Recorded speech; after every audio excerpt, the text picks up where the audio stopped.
Bonjour tout le monde, soyez les bienvenus.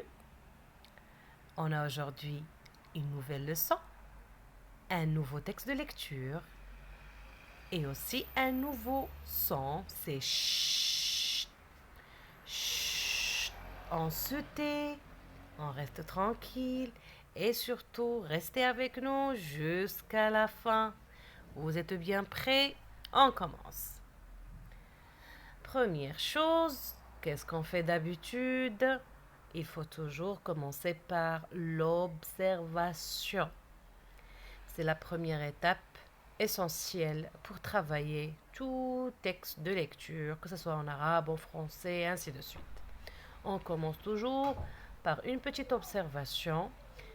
Durant ça, l'enfant va essayer de faire quoi? Un petit rappel de tout ce qu'il a appris. Donc ici, on ne va pas essayer de l'aider ou bien de l'orienter ou bien de le guider. On le laisse parler. Et on doit accepter toutes les réponses. Donc là, qu'est-ce qu'on voit? S'il trouve des difficultés, on peut l'aider par des questions. Qu'est-ce que tu vois là? On a combien de personnes? Deux. Le plus grand, c'est qui? C'est le médecin. Et le plus petit, c'est un enfant. Ils sont où? Oui, ils sont dans le cabinet. Le cabinet, c'est le lieu de travail du médecin. Comment est le médecin? Il est souriant. Il a une barbe. Oui. Très bien, comme celle de Papy. Mais c'est quoi la différence? Papy a une barbe blanche. Voilà, c'est ça la différence. Pourquoi? Parce que Papy est plus grand ou bien est plus vieux. Très bien.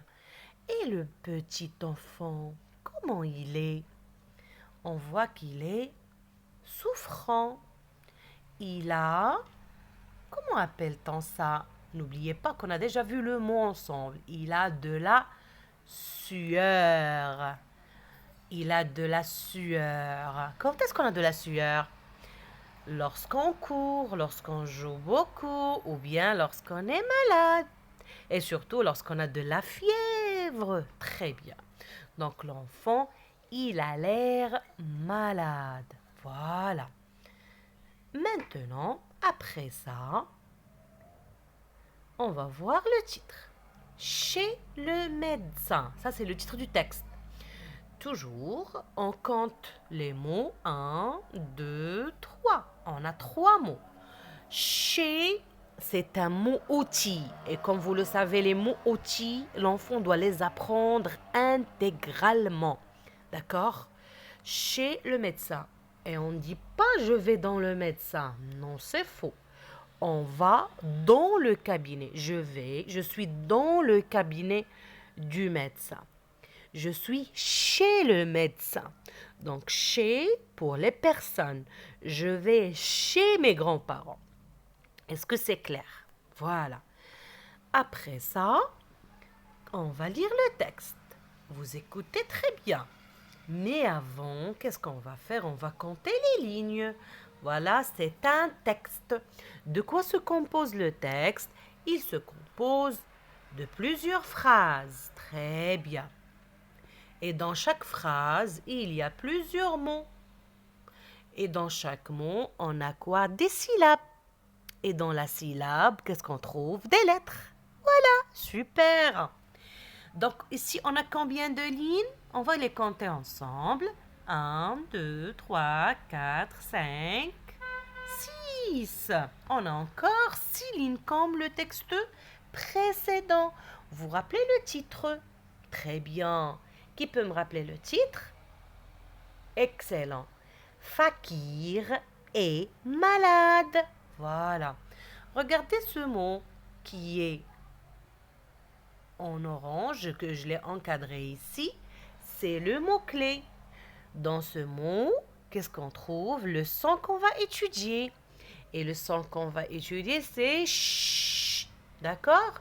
Et le son ch se compose de la lettre C et la lettre H. Tous les deux, on les prononce Donc, je vais lire. On a dit, on va compter les lignes. Maintenant, si je vous demande de compter les phrases, on a combien de phrases? Mais avant de compter les phrases, on doit compter les points. Les points. Donc, on a combien de points? 1 point, 2, 3, 4, 5 et 6. Là encore, on a 6 phrases comme le texte précédent. Maintenant, vous êtes prêts pour la lecture? Oui.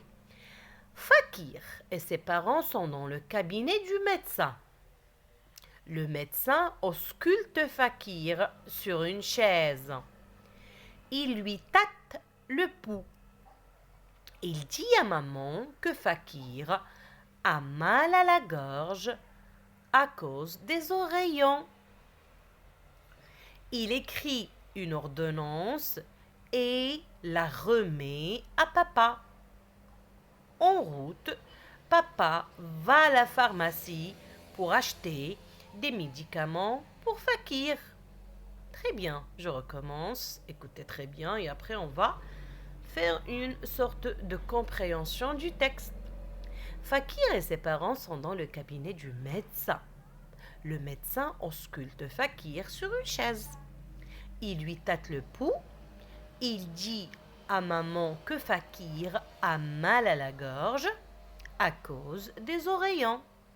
Il écrit une ordonnance et la remet à papa. En route, papa va à la pharmacie pour acheter des médicaments pour Fakir. Maintenant, je vais vous poser des questions de compréhension globale. Ça veut dire l'ensemble du texte. Qui sont les personnages? Ou bien combien on a de personnes? On a combien? Il y a Fakir, ça c'est 1. Il y a les deux parents, 1 et 2. Donc l'ensemble c'est 3. Plus qui? Plus le médecin. Donc on a combien? On a 4. Et on les a cités. On a 4 personnages, lesquels les personnages sont Fakir, ses parents et le médecin. Très bien. Voilà. Où sont-ils? Lorsque je dis où sont-ils, ça veut dire que je parle des personnages. Où sont-ils? Ils remplacent les personnages. Où sont-ils? Ils sont dans le cabinet du médecin. Pourquoi ils sont là-bas? Ils sont dans le cabinet car Fakir est malade. Très bien. Que fait le médecin? Le médecin ausculte Fakir. Qu'est-ce qu'il a, Fakir? Il a mal à la gorge. Pourquoi? Parce qu'il a les oreillons. Et les oreillons, c'est une maladie. Ça vient du mot oreille. Les oreillons, ça vient du mot oreille. Que fait le médecin par la suite? Le médecin, qu'est-ce qu'il fait après? Il va rédiger ou bien écrire une ordonnance. Une ordonnance, c'est un bout de papier sur lequel le médecin va écrire tous les médicaments que le papa va acheter après. Donc, et bien sûr, sur le chemin, en rentrant chez eux, qu'est-ce que le père a fait? Bien sûr, le père va à la pharmacie. Pourquoi faire? Pour acheter des bonbons? Non. Pour acheter du pain? Non. Pour acheter peut-être des fruits parce que Fakir est malade? Non. Il va à la pharmacie pour acheter des médicaments pour Fakir. Pourquoi il va acheter des médicaments? Parce que Fakir est malade, voilà. C'est bon. Maintenant, je crois qu'on a bien compris le texte. On va passer aux questions. Donc, bien sûr, on l'a écouté. Je comprends. Où sont Fakir et ses parents? Que fait le médecin? Où va papa? Pourquoi? Ce sont les 4 questions proposées. Maintenant, je vais vous donner les réponses. Fakir et ses parents sont dans le cabinet du médecin. Le médecin ausculte Fakir. Papa va à la pharmacie. Il va à la pharmacie pour acheter des médicaments pour Fakir. Donc, écoutez bien, moi j'insiste toujours sur le point que l'enfant doit apprendre à formuler des phrases pour répondre.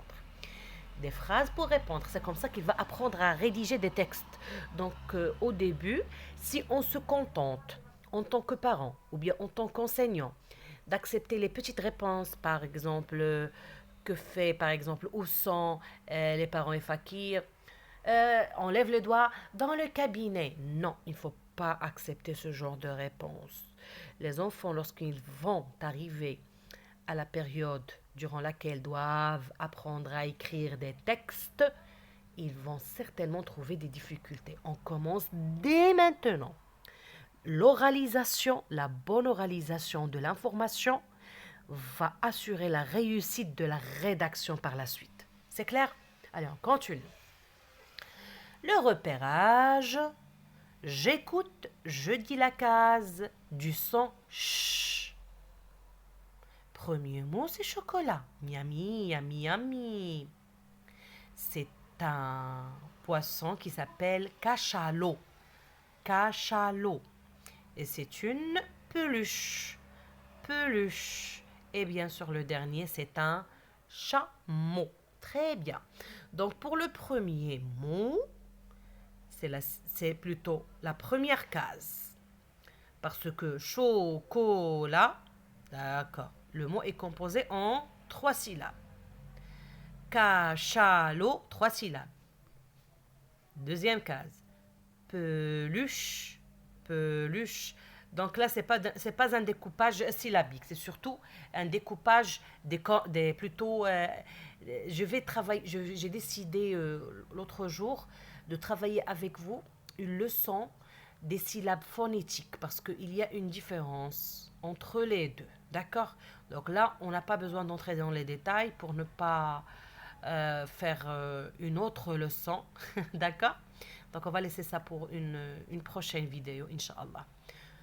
Où est la case du son ch? C'est la dernière. D'accord? Et pour le mot chameau, là, on a chat, c'est au début, c'est la première case. C'est clair? Vous avez bien retenu ça? Il ne faut pas oublier les mots. Rappelez-vous, c'est un cachalot. Un cachalot. Regardez comment ça s'écrit chocolat, T à la fin. Peluche, comme on l'écrit, et chameau, avec E-A-E. Maintenant, on va s'entraîner à répéter à haute voix, d'accord, les mots qui contiennent, ou bien qui contiennent le son ch. Donc, je vais vous répéter les 10 mots, et vous allez bien écouter, et après, on va procéder par, voilà, la répétition après moi. Cou, chair, ruche, chiot, huppe, chou, mouche, bouche, coq, bouse, bouse. D'accord? Je répète. Cou, chair, ruche, chiot, huppe, chou, mouche, bouche, coq, bouse. Donc là, vous allez répéter après moi. Et j'insiste sur ce point pour que l'enfant a une belle prononciation. Cou, cou. Chair, chair. Ruche, ruche. C'est quoi la ruche? C'est la maison des abeilles. Très bien. Et c'est le nom de l'école de mes filles. Chiot, chiot, c'est le petit chien. Très bien. Chiot. Huppe, huppe. Chou, chou, mouche, bouche, coq, bouse. Donc, quels sont les mots qu'on doit... Un petit instant, s'il vous plaît. Voilà. J'ai une tasse de café. Je dois la faire. Voilà, merci. Donc, maintenant, on va répéter à haute voix surtout les mots qui contiennent le son ch. Donc, on a chair, on a ruche, chiot, chou, mouche, bouche. Très bien. Maintenant, faites bien attention à la consigne C. Je dis le mot quand je vois CH. J'ai pas dit ch. Je vois CH dans les mots et j'entends ch. Ch. C'est-à-dire que CH, on peut la prononcer autrement. On va voir ça ensemble. Donc pour le mot chèvre, vous le connaissez très bien. Donc une chèvre, un chien, la ruche, c'est déjà vu. Il ne faut pas, d'accord, la répéter d'une façon fausse. Une mouche, c'est déjà vu. Très bien. Le dernier mot, est-ce qu'on dit orchestre? Non, non, non, on dit orchestre. Orchestre, très bien. Donc, qu'est-ce qu'on a retenu ici? Que l'écriture, c'est H, on peut la lire ch, et parfois on peut la lire aussi que. Pour que, le nombre de mots, c'est pas beaucoup, d'accord? C'est pour cela que je vais vous préparer une petite liste après, Inch'Allah, que vous devez retenir. Avec des photos, comme ça l'enfant va bien mémoriser le mot avec l'image. Donc, il y a chèvre, un chien, la ruche et à la fin une mouche. Mais pour orchestre, non. Maintenant, on voit ch, on voit ch et on prononce ch. Et n'oubliez pas qu'il y a aussi que. Dans l'exemple, quoi? Très bien, orchestre. Il y a aussi orchidée. C'est une fleur, orchidée. Donc là, on continue notre travail. Je lis des syllabes. Ch, che, cha, chi, cho, chu, chou, cho, che, chi, che, cho. Allez, répétez. Che, cha, chi, cho, chu, chou, cho, che, chi, che, cho. Vous n'avez pas oublié que le AU se prononce, pardon, comme ça et comme ça. Oui, oui. Allez, on continue. Je lis les mots.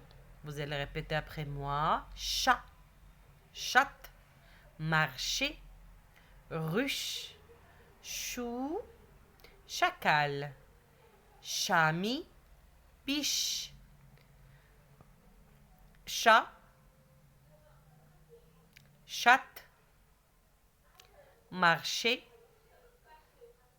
ruche, chou, chacal, chamis, biche. Je lis des phrases. Maintenant, on est arrivé.